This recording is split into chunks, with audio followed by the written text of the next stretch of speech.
আলাইকুম গাইস, কেমন আছেন? আশা করি সবাই ভালো আছেন। তো আমি 8:30টার দিকে দোকানে গিয়েছিলাম কিছু সবজি আনতে। নিয়ে এসেছি 250 গ্রাম ভেন্ডি কালকে রান্নার জন্য, আর আলু একটা পড়েছিল, সেই জন্য 1.5 কিলো আলু নিয়ে আসলাম। আলু ভাজি বানালাম রাত্রের খাবার। আর 250 গ্রাম ক্যাপসিকাম নিয়েছি। আর বড় বড় কাঁচা লঙ্কা নিয়েছি।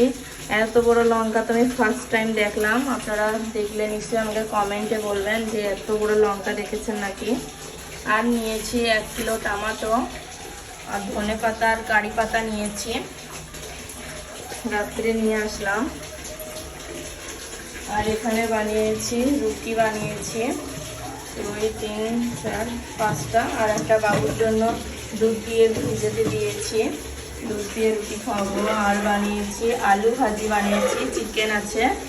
আর বানাবো ডিমের পিঠি বানাবো। ওর পাপা রুটি দিয়ে ডিমের পিঠি খেতে বেশি পছন্দ করে, তো সেটাই বানাবো।